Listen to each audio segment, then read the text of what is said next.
Hi, David Erdos. The second poem written and recorded on the 3rd of August is another warning piece, more general than the previous piece, and yet hopefully imbued with the same invective and meaning. This poem is about where we are, or where I think we are, and why we're there, and what we aim to do about it, and what we are unable to do about it. Testament 3. Unwitting or not, Americans must declare their despair as they recognize what is coming. As just the likelihood of Trump's triumph defeats reason and sense, right and wrong. The Supreme Court has been bought as they slash the cost of crime and justice in Walmart, while a new civil war seeks its holster as counterfeit Confederates rehearse freedom songs. What will they tell of these times, should they one day rear future Dylans? Will Phillox the sequel, or a reborn Baez, proselytize about the ways we went wrong in surrendering to doom's despots?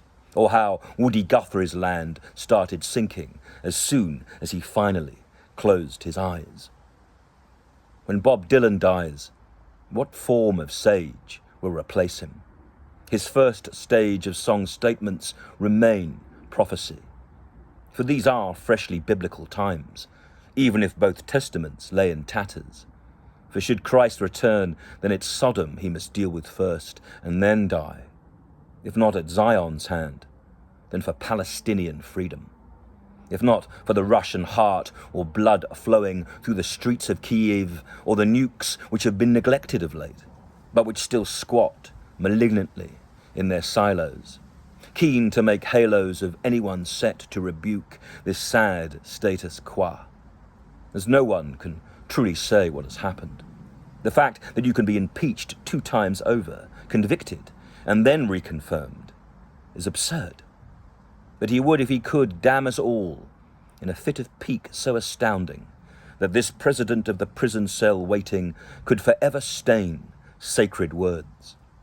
Nostradamus describes the orange man in his writings, and the lack of respect or discernment in the public eye blinds the day, which continues to rise, and without dog or cane duly stumbles, as mankind lurches through systems that can only rearrange disarray. And yet, they go on. Strange how it was only an air rifle that shot him. Was it a plastic conspiracy fashioned to make a tin foil JFK and make a prospective hero of him? The clearly insane, crazy golfer, primed with his gold-lined detachment, firing at us from the bunker as we in each hole now flambe. Politics in its steam has become a cannibal's practice, those in power soon feeding the hungry mouths which come next, while we are the sauce, the vegetables, the bones picked at, cast aside by the fingers which in lacking love buy sex play. And yet we are the fucked.